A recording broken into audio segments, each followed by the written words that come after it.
Everything we once knew is gone. We've become drifters, roaming the wastelands, scouring the wreckage for something to hold on to, searching for someone to light the way forward.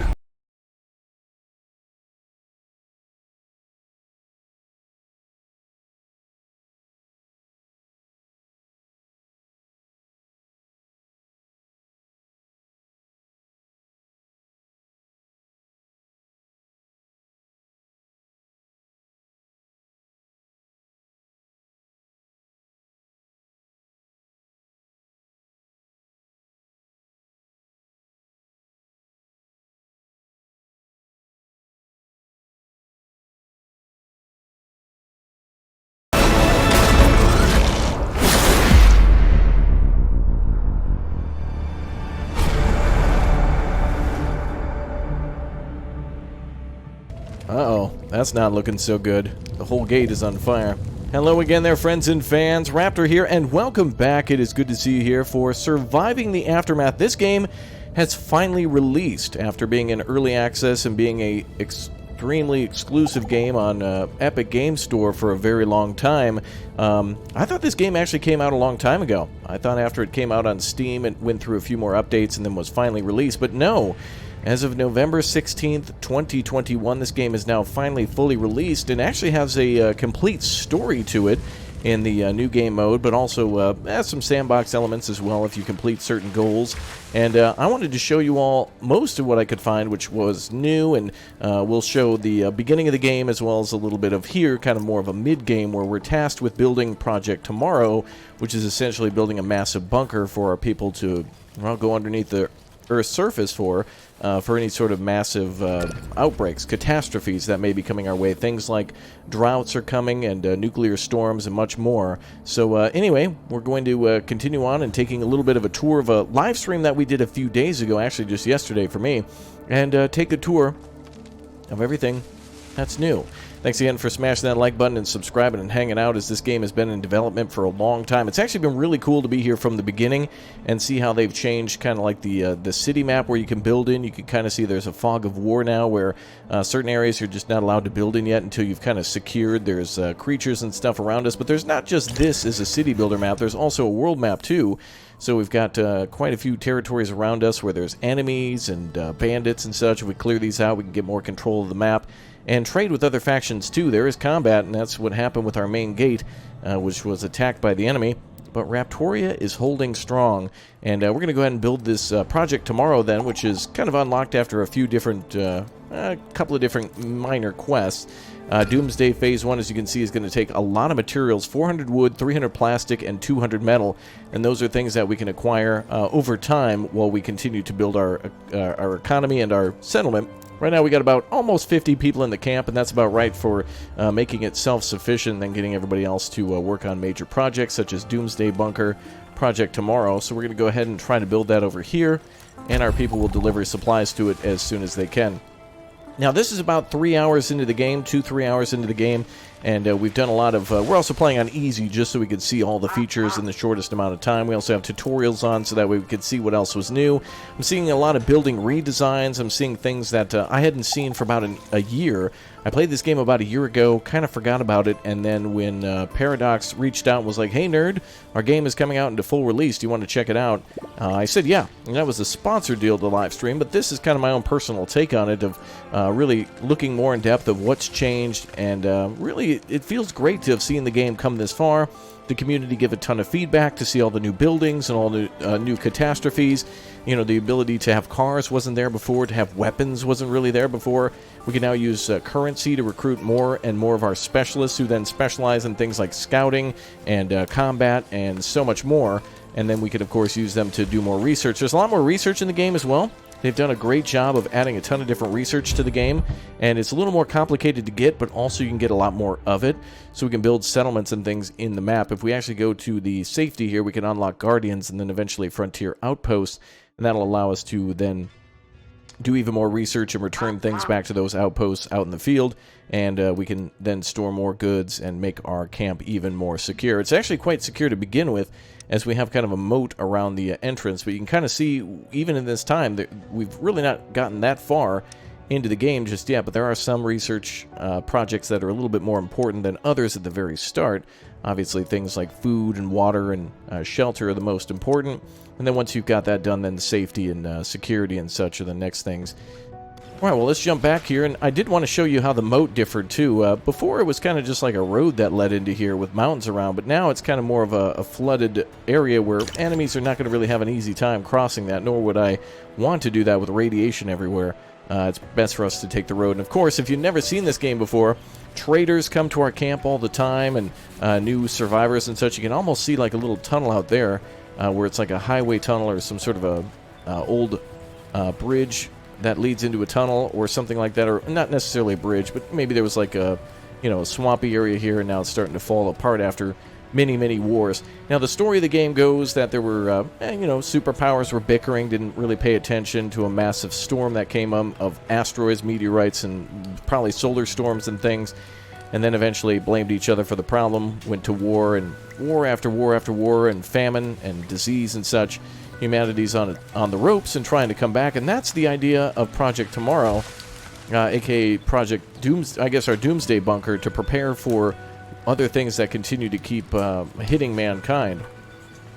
Now, as I mentioned, there's radioactive storms, and there's plagues, and there's other things to worry about. And even though we've got somewhat what seems to be a small city, it's been doing a great job of gathering a ton of materials aside from wood. We're trying to gather as much of that as possible. But I wanted to jump into a fresh start and just go through the beginning of the game, because it's changed quite very differently from the very first episode. If you want to, on the channel, I would recommend pausing here and going to the first playlist and just watching like the first 10 to 15 minutes of the first episode of the very first time we played this game. I think the world map looked different. It may have not even existed, but certainly the city is much different too, and all the resources and such around us. The world looks really great. It's all procedurally generated each time, and so every time you go in, even if you play on a higher or lower difficulty, everything is different. The cities are pretty much the same in terms of what they sell and what their names are, but their locations are always different. It's the same with the bandits and the enemies and things like that, and the trade routes can differ too in terms of like length based on how far they are away. I'm fairly certain. Very cool photo mode in this game, too. If we go into the photo mode, we can actually change time of day, which is really nice for if you yourself are a Twitch streamer, or if you like to do some YouTube videos, you can make some wonderful little videos here, thumbnails and such, by just taking some screenshots like that. Nice little feature for a game that really didn't need it. It's definitely a bonus thing, but I'm seeing more and more games starting to have photo mode, to where it's like, yeah, I kind of want this if I'm going to build a sweet little camp and take some photos of it.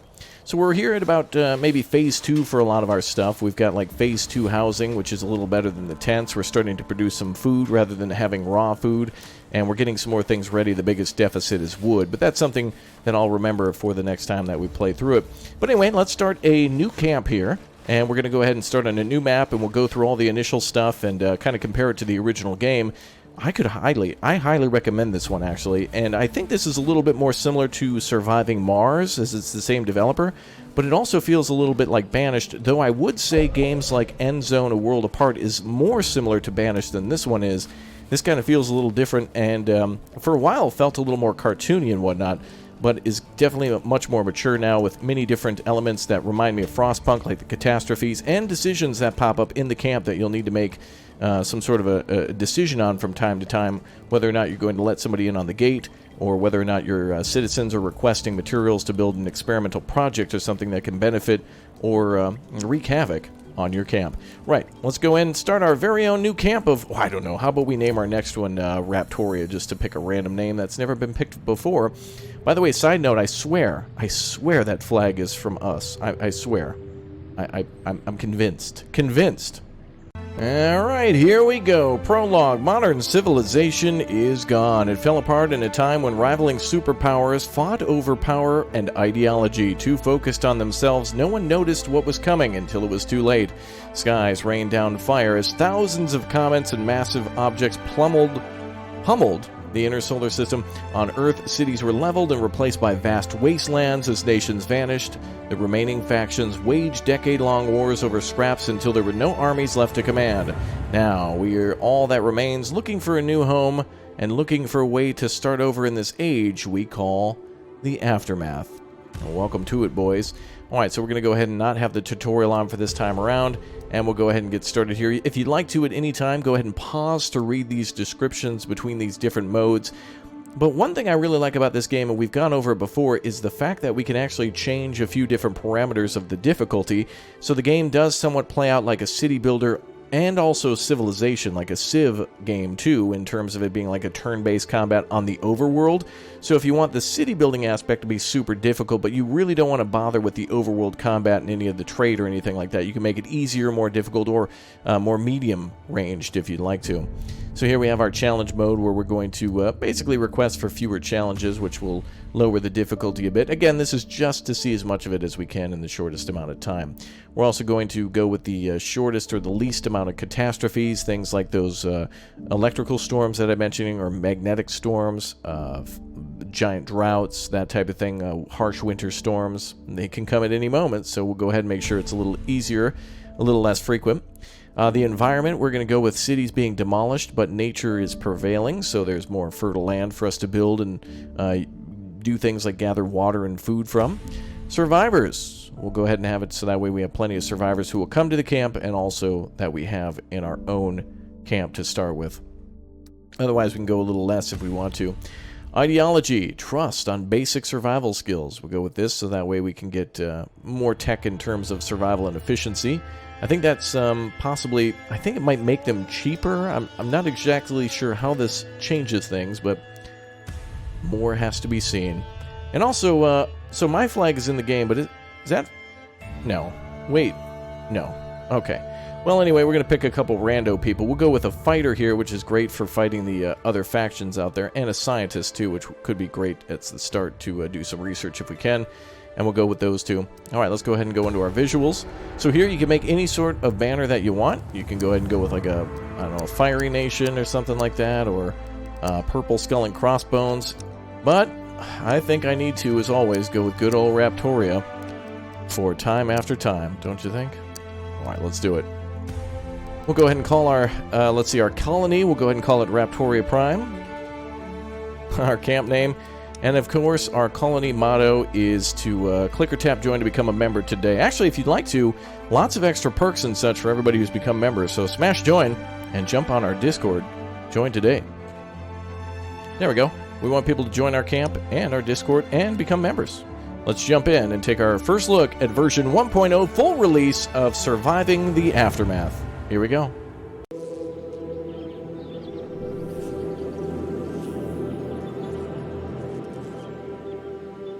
Ooh, interesting.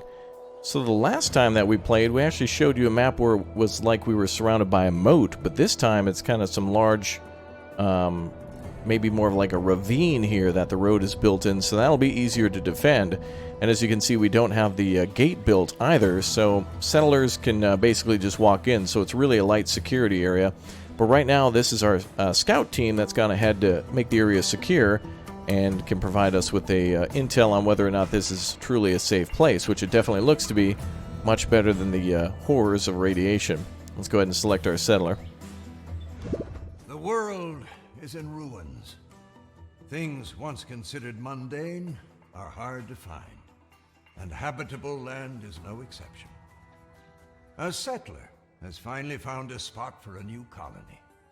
With a place to call home, it is time for a new beginning. Welcome to the Aftermath, survivor. Our objective then is to build the campsite to mark the center of the new colony and start uncovering the surrounding area.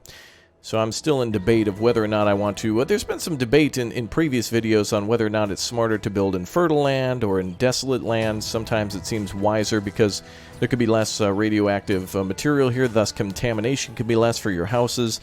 And also, you don't want to build there because also farming too, so it all kind of depends. But I've usually done residential and farming on the green and industrial on the gray, or the dead areas. So let's go ahead and get started by telling our people to build a campsite. Let's do it at the end of the road.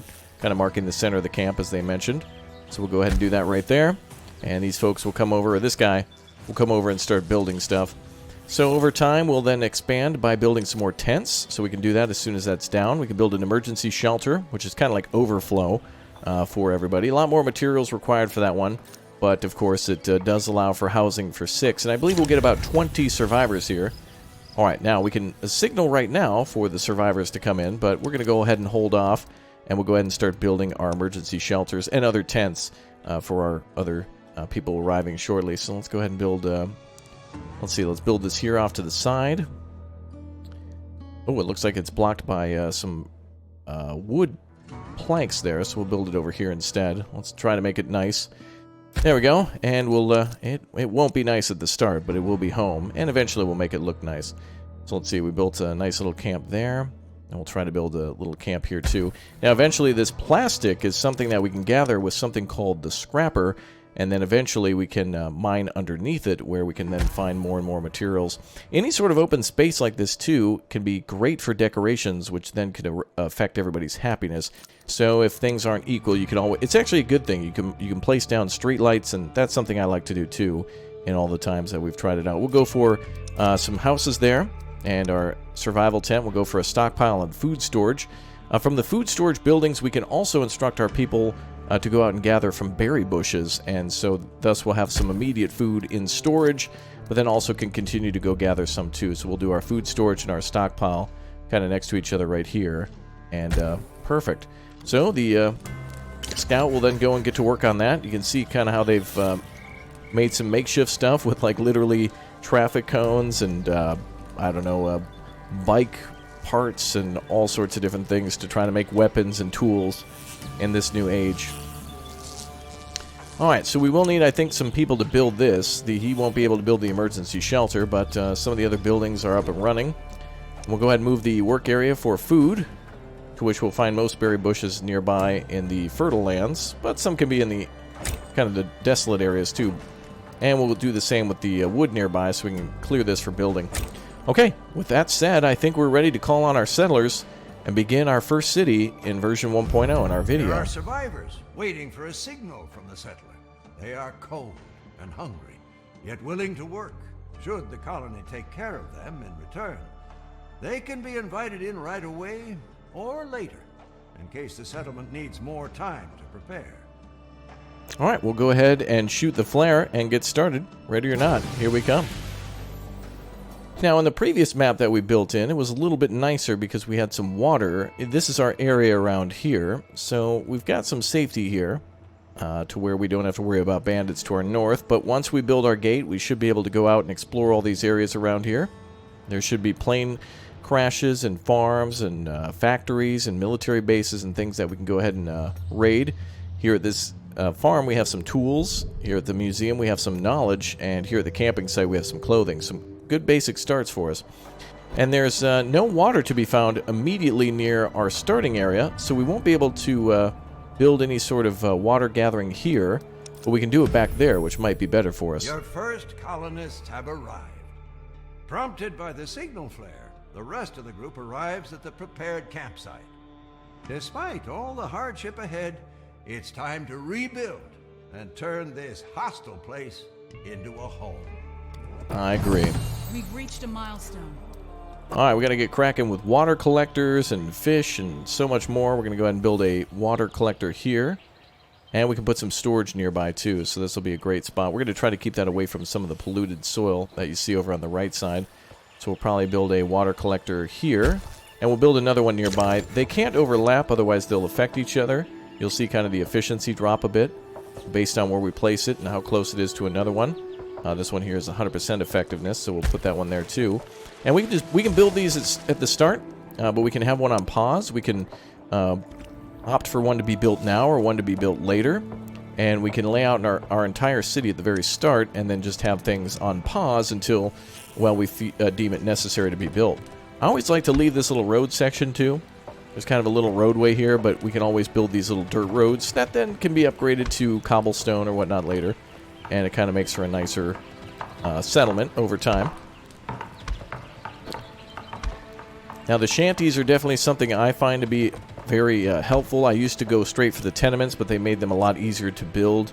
And so things that used to be tedious and no one built in the previous versions of the game, they've just made a lot more user-friendly, so that way a lot more things can be built without just going for the more optimal moves. Sometimes you can just build based on what seems to be the better option at the time rather than what will be better later. We'll build our trapper somewhere nearby too. This is a great little area over here for our trapper. And we can move the work area for a lot of these buildings. You may have seen me doing that again with the stockpile and the food storage building. We can move these pretty much anywhere nearby. The settlers will have to walk to go gather those materials and or to go hunting or to go cut down trees. So the closer to your camp, the better.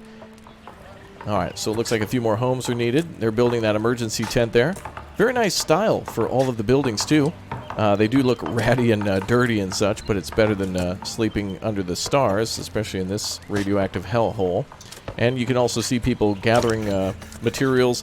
And the system does somewhat work like how it does in Banished and other Banished-like games. We have 7 colonists who are unassigned for jobs. So they're doing odd jobs such as transporting items to construction sites or from gathering sites. Like right now we have people just going out and gathering wood and then bringing it back to storage. There's also people who are digging roadways out. We can even have our wonderful... Yeah, our fighters here, our specialists, can actually defend our camp too. So if the enemy happens to come in or if there's creatures out there which might try to kill us, including sandworms, yes, I said sandworms, there definitely is a chance for the something to come from behind us. And so always having a fighter here, at least more later game after a few hours, is a good idea. You don't have to at the start. Getting supplies and getting your base organized is much more important and definitely your top priority. And then eventually gathering supplies and security. More advanced supplies and security are important later on. Alright, it is going to be needed to build that main gate, so we're going to build what is known as the gate. We can also build scout towers, which gives us line of sight nearby, and I think also sometimes people can shoot from it. There are people who have crossbows and whatnot in the camp, so if somebody's up there, they might have the ability to shoot. Not a gun, but some people are equipped with crossbows and other people equipped with hand-to-hand combat. Alright, let's put down our gate here. This will take 190 wood and 175 plastic to make. So we'll go ahead and start construction of that. In the meantime, we'll also construct a recycler, which will then go out and gather plastic for us. So we're going to want to probably build that somewhere over here.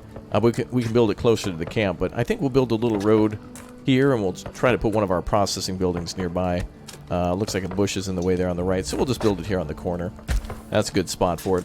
Other things we can build is a tool-making facility, like a blacksmith that can then take metals and such and turn them into tools. We can also make a tailor. And some of the things to be concerned of in this game are water and power. Right now, it looks like we have no water whatsoever, but actually, the camp that we put down at the very start, the first building that we constructed, can hold 300 water, and the water can be produced in abundance to that. So if we have a surplus, let's say if we had 0 water, that means we have perfect water. We have no water coming in, but we have no water going out. It's perfectly balanced. But if we have a +1, then that means all the extra water, in that case would be 1, will go into storage if we build additional storage pots or water towers or whatnot. And if we're at -1, it means that we're going to continue to lose until we hit 0. So if you have a giant drought coming and it says -15, if you have 1,000 water in storage, that might not be as big of a deal. We also have energy in the game where we can create energy and store energy too, and I believe there's also ways to harness it from electricity during the mechanical or the magnetic storms. Food that can be processed into different types of meals or eaten raw. And then of course we have plastic, metal, concrete, and parts that can be the first 4, wood, plastic, metal, and concrete, can be gathered from this map through debris of buildings and other things. And then parts and components we can find out in the world map. Tools and clothing we can make here, as well as weapons, and there's medicine and firewood in which we can make. And then, of course, other things to consider, such as fiber, which can go into making clothes and whatnot. So lots of things to be considered here. All right, well, the trapper is ready, so we can go ahead and put a few people on that if we want to. And a good idea to put it here. You want it to be all green for where the enemies can be... but the creatures can be found, the little critters that will go trapping. This building can also be upgraded when we research it. The upgrade is not unlocked yet, but we'll get that eventually. We'll go ahead and put a couple of people, though, on the scrapper for now, the recycler. I should say. The scrapper is for scrap metal. The recycler is for plastic, so I may have misspoken there, but they're both buildings that definitely need to go hand in hand for making your city grow and to have tons of surplus for all the extra houses you'll build. We'll build a lumber yard here so that we can cut down trees and then turn it into logs. Kind of more of an important thing to build towards the start, although in our previous episode I didn't build it until a little later. We can actually put it right here once the wood is cleared out, and we can try to have our camp clear out up here, and we'll leave this area for trapping a little grove for animals to go into. Alright, now let's see. We've got a logging camp that can turn all the wood into firewood. Right now we're okay for a little while.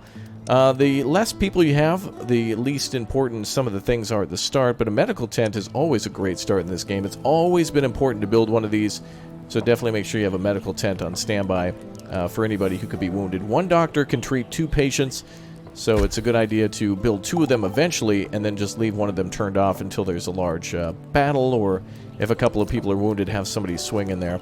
An outhouse is also important, but it increases pollution, so make sure you put that somewhere nearby. They are humans, so they're going to have to use that after all.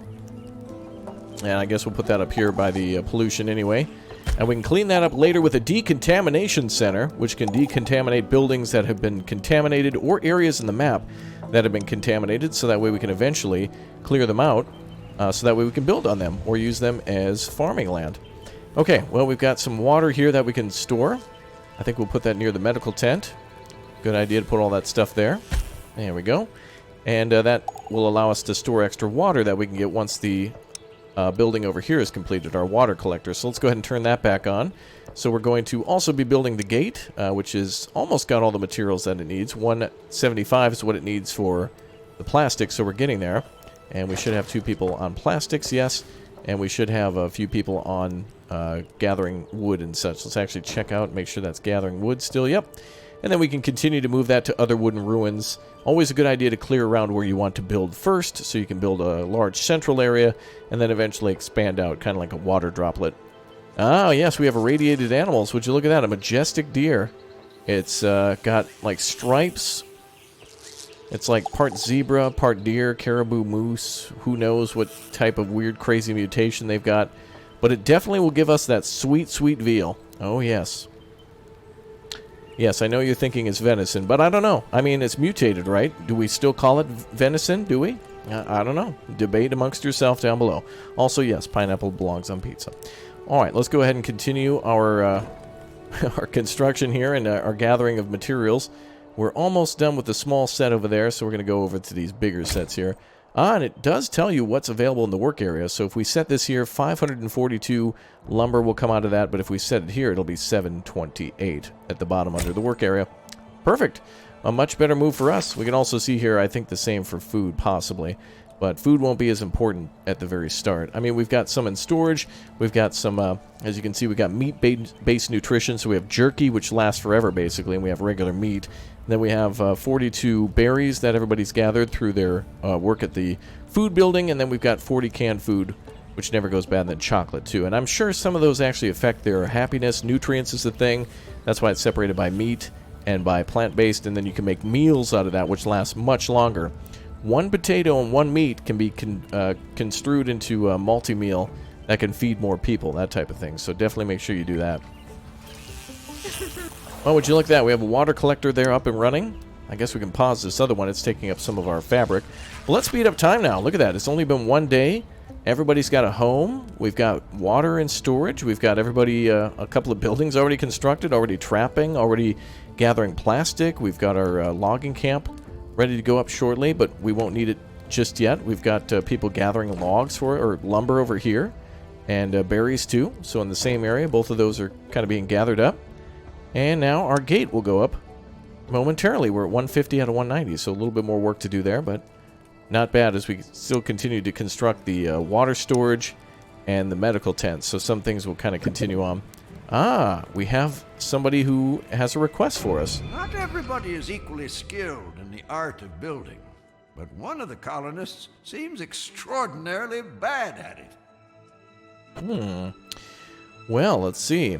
His tent looks like it could collapse at any moment as the poorly sewed tarps rip apart. Regardless, the colonist insists he knows what he's doing. Right, so this could end up in fire and damage, or we could go ahead and improve it now. So let's go with the immediate improvements, just so that way it doesn't go to bad stuff. Against his wishes, some adjustments are made to the colonist's home. He seems displeased by the whole ordeal, but manages to mumble his thanks after the work is done. Plus 20 happiness. Those are good moves to make. That keeps motivation up and keeps everybody working as hard as they can. So for now, when citizens are hungry, they'll either come to our campsite where we started, or they'll come to our little food area here too to grab some food at the end of the day, and or at the start of the next. And now we have materials going straight out. It's always a good idea to have some in storage, but if you're building your camp and you have no materials, if you know that they're building buildings, it means it's going straight to the construction site and progress is being made. We'll turn off the doctor for now so we can get more people carrying goods around and working on gathering wood for the main gate. And we'll kind of see that construction continue. So we're 168 and 98 out of 175. We're about ready to open it up to the world. And the good thing is, too, is now that we have our medical tent here, too, if survivors come to the gate, sometimes they're wounded or they're sick. So if we would have opened the camp with the gate and survivors came right away, it could possibly end up bad times, especially on a harder difficulty. They could come in and kill people, everybody could get sick due to some disease, so it's always a good idea to have some sort of security. Your gate will also have security, too. You get 2 people to work the gate, and eventually can be upgraded to a very heavy security gate. So keep in mind that you can always keep people away and always deny them if you're a little hesitant. All right, we've got our outhouse up. We've got some basic homes. Uh-oh, but somebody's been stealing blanks. We got to get to the bottom of this. Someone seems to have been stealing wood from the storage. A few colonists go to investigate, and after a bit of detective work, return with a group of rowdy children, one under each arm. Apparently, the kids used the planks to build themselves a tree fort in the nearby forest. Well, let's leave the fort alone. They're just kids after all, and we know it'll raise happiness. Let the kids have their fun. Who's going to miss a few planks anyway? Plus 20 happiness. Very good. So some pretty easy decisions to make at the start, but getting ready to ease you into a false sense of security as more and more decisions will come up that eventually will become more and more difficult, especially when there's people who want to possibly trade, and by trade I mean your life or your supplies, that type of thing. Or both. Okay, yes indeed. I know. Alright, so now we got a ton of plastic and a ton of wood. Now it can all be delivered to the main gate. Fantastic. So the remaining wood can go towards building a new camp, logging camp, or rather lumberyard, so we can cut down some more wood. We'll build it over here, but we'll put the work area a little further to the north. So right there's a good spot for it. Kind of an industrial area on this outside, and kind of building some houses here on the border where we can then put farms. I always like to try to put farms nearby or just off to the side of the main road, so either by the gate or just off to either side. Sometimes you have to put it up here if it's further away from the camp to find fertile ground, but I always like to just try to keep it close to the main gate as possible. Alright, nice. We're actually building a lumberyard too. That's already been, materials have been delivered. I think the buildings in this game look really fantastic. I think that it's really cool to be able to actually upgrade some of the buildings too. By that I mean, you know, you can change a building from a hunting or a trapping post to a hunting post, that type of thing. Hey, it's rabbit season. 3 colonists explain they've been working on a new kind of a trap for hunting rabbits, and the group wants to set them outside the camp. The contraptions look functional, but letting the group venture far away from the colony is not without risk. Well, let's take that risk. And we got plus 5 meat for that one. Excellent. The other thing that could have happened is somebody became injured or whatnot in the hunt, and so thus you'll need a medical tent up, but we were ready for the consequence no matter what. And, of course, the plus 5 meat's not bad either. Okay, we have 3 people available. We need to get this gate up right away, so luckily they're constructing it now. And the cool thing is that they actually take materials that are around the road, things like destroyed cars and overturned, I don't know, refrigerators and whatnot, and try to stack them up and create some sort of a defense. Oh, it looks like we got an infection. Congratulations! You've rebuilt the gate and gained access to the world map. The gate is now open, and the vast world stands ready for your specialists to explore. This progress has not gone unnoticed, though. Soon, your colony will begin attracting various folks. Some good, others desperate, some tricksters, and those who just want to see you destroyed. True. Arm the gate with colonists or keep some specialists close by to defend yourself from inevitable raids. Well, they're not wrong. We've reached a milestone. But now let's There are send our survivors scouts into at the world. gate. Your command? Oh, we got survivors at the gate. We got somebody to guard the gate. Hi there. A ragged bunch shuffles slowly towards the gate. Wow. We've got a new specialist named Salt, who's a scavenger. He does okay with attack with 12 damage, but what's important here is that he can gather materials times 200% more. So that's good, not to mention they're bringing 7 adults, 3 children, and a bunch of supplies with them. So we accept that because we need more hands to get farms and stuff up and running. So you're all welcome here in Raptoria. Unfortunately, we have a housing problem, but we'll solve that in just a moment. Let's go to the world map and start gathering some supplies. We'll grab some tools. What's up? And we'll send our doctor to the museum so that way she can gather some of those science points, and then we can start research. Consider it done. Nice. Very good. Alright, so we got some homes to build. We better get cracking with that right away. Alright, looks like we've got just a few tents here. We'll try to build some on the backside then. So we'll build here and there.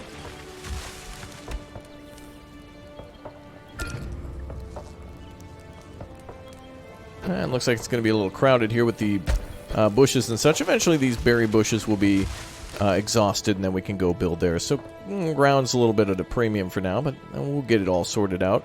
More houses being built, good. And let's see if anybody's injured. We'll assign somebody a job there. And we'll start assigning jobs across the board. We'll go ahead and get some more lumber yards up. Get some more people gathering water for us. Right now we're at a negative 11, so we got to get this on paused. So luckily we already had some of the materials delivered. But we still got 216 in storage, so it's not as urgent as it seems. And we've got, yes, the infection should be dealt with soon. We got a few people who are low on hygiene, so let's make ourselves another outhouse. We also have burning pits, which will be used later on for winter storms, so we'll get occupied on that in just a little bit. Alright, so now, with these two working here, you see this little green, it's very hard to see sometimes, but around where it says colony view, there's kind of like a little clock that'll rotate around, and that marks pretty much each day on the world map, so that way every 24 hours in the world map we can then move somebody around, including our new scavenger here named Salt. So let's send him to the world map too. Yep. And this is a great way to be able to control them, much different and much easier than before. So we'll send Salt to the world map here, and he'll head out and then go to the world map. And then we should be able to instruct him to go and gather some of the other materials that we need. Additionally, we could just have one of these specialists just stand guard at the main gate all the time. And if anything goes down, they're ready there to help. How may I help? Roger. Let's go ahead and grab that clothing from there. There we go. So now we should have everybody ready to go in a little bit. You can also keep an eye on what they're doing. Scavenging with the crowbar and the little flask means that they're gathering research points, basically. Okay, well, looks like we got a little bit of construction to do. We've got all the materials needed for it. Nice. We're very quickly increasing our storage. We had a problem before with logs and stuff, but now we're really doing it. Excellent.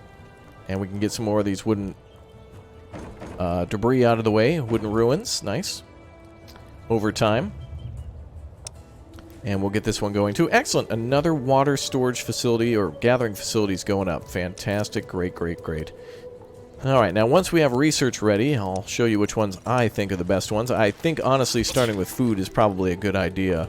But you can research anything that you find to be necessary for whatever you're planning on doing. Every playthrough could be a little different. It might be, you know, if you're on a higher difficulty, it might be a little harder to find food and other materials, so in this case, it's always a good idea to go for the food.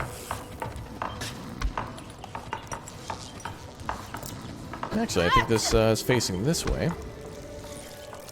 There we go. So we're setting up more tents. We've got a water shortage, so we're down to just 106. It'll be alright, though. We'll have plenty of people up and running there. Unfortunately, we can only do one gatherer per site, but I think there might be upgrades for more things like that in the future. And a very powerful thing in this game is electricity. Not only does it allow your people to work faster at certain buildings, but also it allows you to work materials and, or rather machines that gather more materials, such as the concrete extractors and also a water pump. So if you provide them electricity, you can also power things like the refinery for fuel. You can bring back oil and then make it into fuel for your vehicles, which you can gather from the world map, which is pretty cool. Now, the way vehicles work is on the world map, you'll be able to have your specialists all pile into the van and then head northeast, south, or west, or whatever. All hop out of the van and then bring it back to either a outpost or your main base, whatever seems to be closer. Alright, looks like houses are still needed. So we're going to still need to continue to build more of those wherever we can. Kind of tucked in between these berry bushes, but I'm very adamant about putting my houses over here. We'll build another one over here. There we go. And we'll keep on constructing. And we'll try to clear some of that plastic out, too. So we got 2 areas there gathering plastic. That'll go quickly. Hey, now we've got a +3 surplus. And a capacity of 800 water. So we'll be alright for quite some time. So we've corrected that situation, and we've improved it. So not only did we correct, but we're full improvement as well. We can also build ourselves a well. And make that not a problem. And we can put it somewhere near the entrance if we want to.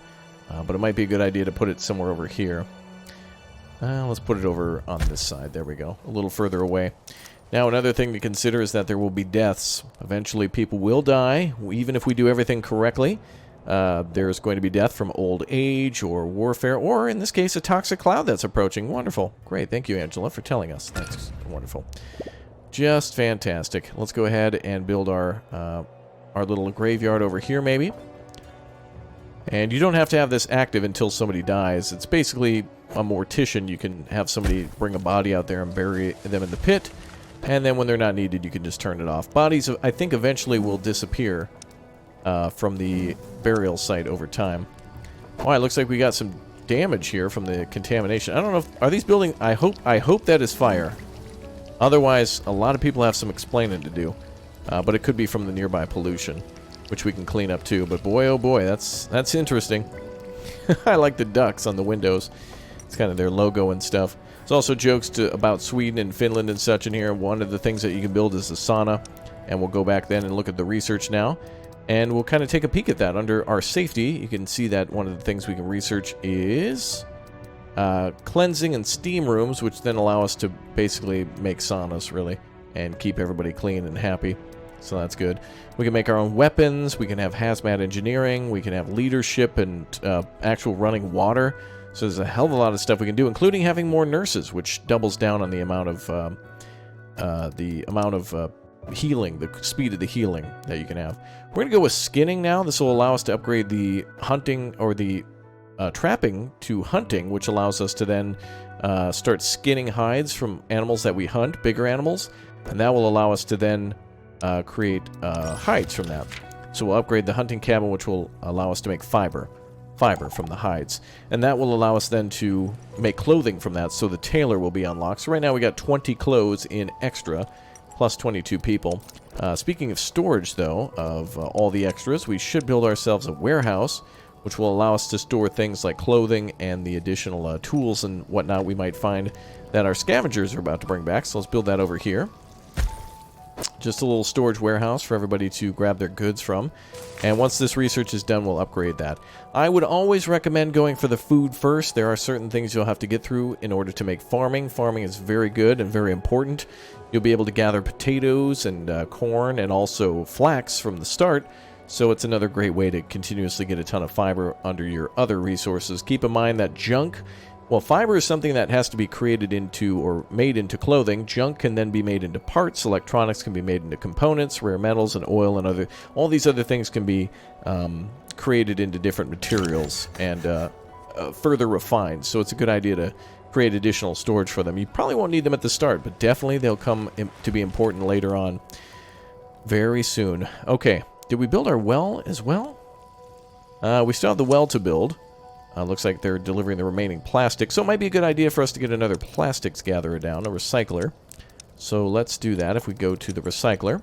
There's a new quest available. Oh, there's a new quest available, yes. So now this is where the main game begins.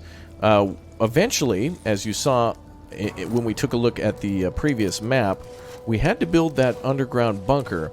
And the way we got there is by basically following these main quests, which then allow us to follow a story. Survivor arrives at the gate and immediately collapses, badly beaten and covered in deep wounds. Despite the colony's best efforts, he only manages to utter a few words before bleeding out. Oh. The lair. We found it. So full of riches, but the beast, it's real. The description of the lair's location is vague, but the specialists come up with a few potential sites worth investigating. Right, so we'll have to go on these quests. They differ each time, but the rewards are big depending on who you send there. Sometimes the scientists might be good to get knowledge. Other times you can find weapons and ammo. So we'll go ahead and go to the world map and see if these others can help us out. As soon as these guys are done, we'll send them to where the potential site might be, which in this case is just right over here. For the first site, and then we can continue on.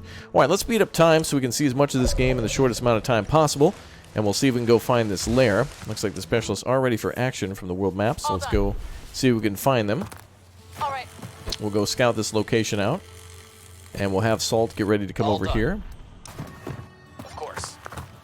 Very good. And we'll bring those supplies back later on once all the scouting is done. Is she actually scouting? Yes, okay. Perfect. Alright, so we'll let everybody continue to gather supplies. I'll have to build another recycler now that we've got our road down. And we'll try to build a continuously increasing economy. We've made a new discovery. And we've just finished research on the skinning, so we can actually queue up research too, which is helpful. So in this case, let's just do basic farming. And then we'll also research, let's see, maybe we can research something else in a different tier. Maybe we'll do centralized repairs, so then we can research metal salvaging, which then will allow us to start making gathering buildings, scrapping buildings for that. Very good. 30 out of 45 on the material delivery there. Salt's on standby. Fritz is still gathering materials from the... I think he went to go get tools. And our building here is at 35, 46%. I'm not sure if by how many colonists you have free as carriers, if that increases their speed of gathering, but we'll see. Or rather, building. Alright, looks like she's still working. All cleaned up. Or no, Check. she's not. Oh, no, she did. There we go. It clears a little bit later. Ah. But now we actually see that we can build a research site here to continuously pull from the observatory. At the bottom it says to build a research outpost in the sector to get access to knowledge it holds. So it'll take quite some time, but it's worth building with all the materials and whatnot. There's also, these are rad pills, iodine pills. Okay. So they'll help for if there's a large outbreak of radiation poisoning, or if we get hit by a radioactive storm, which is possible. A little friend has been lost. Oh no. A small girl approaches with watery eyes and snot running from her nose. I can't find my cat. Please, she must have run away. Let's look for the cat. Alright, plus 20 happiness and 7 fish. Good, glad we were able to help her out. Alright. Back to the main world, overworld here. Just need a little bit of time. Okay. Yes, and now it's nighttime. So, based on what I understand in this game, Colony Prestige will help us to unlock more We've made a new decorations, discovery. which then the decorations will allow us to do more things with happiness. The Prestige will unlock decorations, which then helps with happiness. So it's a nice thing to be able to... I didn't want to build that there, but you get the point, though. We'll be able to add more decorations to make our camp look nice. It'll look good in photos, attract more people, maybe, and of course keep people here too. They won't want to leave as much, so we'll build a few campsite decorations around here if we can. We built those pretty close, but we can try to build some behind. It'll look nice though, but you get the point. Definitely being able to build bushes and stuff there will look We've nice, made as a well new as discovery. the important lamp posts, which is pretty cool too. Alright, let's go ahead and go in and figure this out. Found something. The first site barely matches the description. The landmarks are different and the lair's nowhere to be found. On the way out, a small corner store catches your eye. Inside there are some resources laying around. Good. Alright, so we found something. But we need to go and find the second site there. Now, another thing I think we can do is in one day we can recruit a specialist for the currency that we have. So we'll be able to speed up our research of, or our exploration, I should say. But also it could translate to research based on how much we find in the world map. We're now researching metal gathering, so that's cool.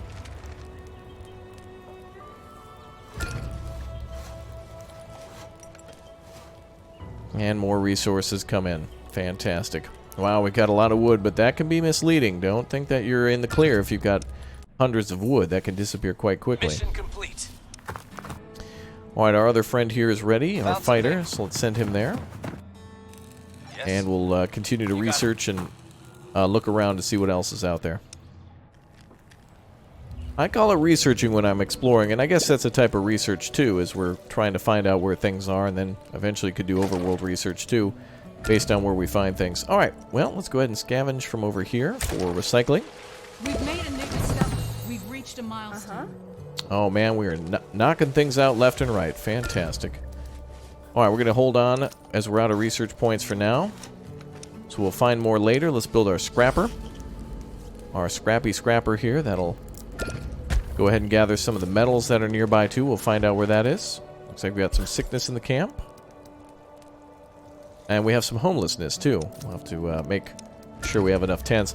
Now, our people can also continuously have children too, so keep in mind that if a large group comes to the camp, that's one thing, but also people are continuously having children, and they could be taken care of at the school. Alright, we can recruit Muga, who, or maybe he's a Mugga, as in he's going to rob people. Who he should be more of a scavenger, but yes. Or more of a fighter. He's a scavenger. Let's recruit him for 7 hundo. And now we can keep him around here or send him to the world map. So just kind of keep an eye on the thing up top where you have Adam Savage portraits here that eventually will become lit up when you can recruit somebody. The second site looks more promising. There's an old water tower next to a highway full of rusted out cars, just like the survivor described. After searching a good while and scavenging a couple of useful parts off the cars, it becomes clear that this was not the place either. However, that's a massive find. The 30 parts there are very important for late game stuff. Oh, we did find another research site for a scientist, so she can come over here, and the game is now referring to us to go to the north. So we'll send our new friend up there, our new scavenger. Excellent. And he should be ready in a few days to, or in a few hours to figure out what's up there. What's up? Okay, let's have our friend go here for medical supplies. That's medicine for wounds and such. There's 3 types of medicine in the game. The white pills are iodine for radiation sickness. There'll be blue and white capsules that'll be for antibiotics for infections and such. And then there's regular medicine for physical wounds and cuts and things like that. Some of the times people will be very specific about that. But as you can see here, Colonist Daniel is irradiated. So if we take a look at our medicine boom, we have 4 iodine pills. So we can definitely treat him for that. And we'll go grab some more as we can. All right, we'll wait a little bit until the colony's ready. For the new recruits to go out. Oh yeah, and we have our new little metal building here ready to go. Now when you play on a higher speed, you're not going to be able to do as much, so try to play on a lower speed. But remember, this is all just for demonstration purposes, and comparing where the game is to where it was, and it's great to see all these new buildings and all this new stuff to explore. It's very good stuff, in fact. Okay. And let's go explore over there. Your orders? And you, sir, are almost done. It's got to be a little bit of time on him.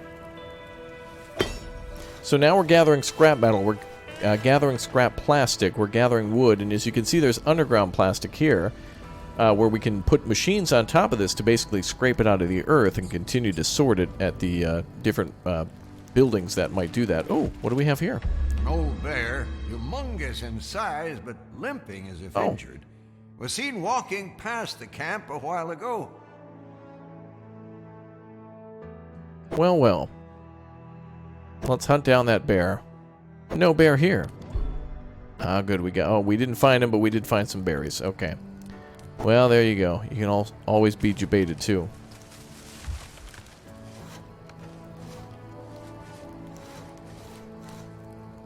Bum, bum, bum. Okay, we've still got more people coming around and gathering stuff. We've only got 2 people who are free.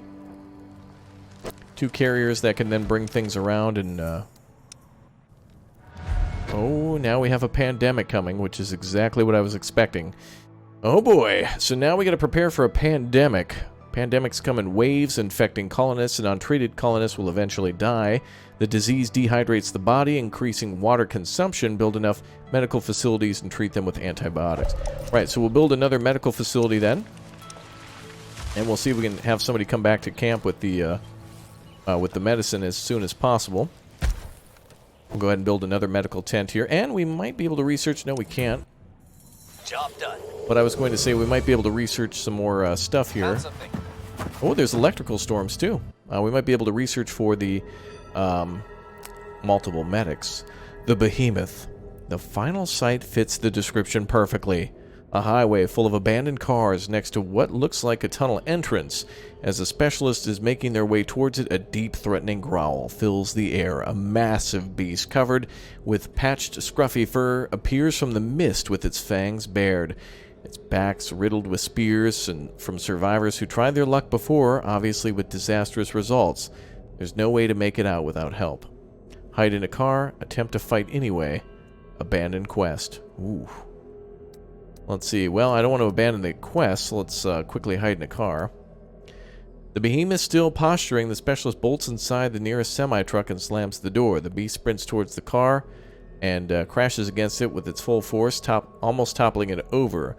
Massive claws tear at the car for what seems like an eternity before finally it gives up and takes one final look at the car before wandering back into the mist away from the tunnel. Enter the tunnel. With the danger still lingering behind, the dark highway tunnel gives some cover. Animal and human bones alike litter the floor, but there's little else around. There's a barricaded service door on the side wall that seems too small for the Behemoth to enter. Intact human remains laying beside a backpack inside maintenance room tells another sad story of another scavenger who died of their wounds. Wow, look at this stuff. We got 12 ammunition or a weapon and some ammo, 430 coin, and 45 components. That's fantastic. Now, another cool thing is that over the in the world like this, we can see lightning shooting down. These are actually events that can affect our camp. So we're seeing magnetic storms. You can see meteorites and asteroids falling. Sometimes that can just happen randomly in the camp. Sometimes just something will just fly down and hit your camp, and damn, there's a lot going on. So that's just one of the mini quests available in Surviving the Aftermath, and that is our time for today. Thanks again, guys, for becoming members and smashing that subscribe button and just being awesome. And thanks again for getting us up well past 1 million subscribers. I'll see y'all next time. I hope you enjoyed this game, and if you want to see more, again, smash that like button. Let me know. We'll do a full playthrough or continue with our live stream. I love this game, though, and I can't recommend it enough. It was good, got better, and now it's just great. And it's good to see that it's finally out, and I hope you enjoy. I'll see you all next time. Have a fantastic afternoon, good evening, and good night. Take care, folks. Au revoir.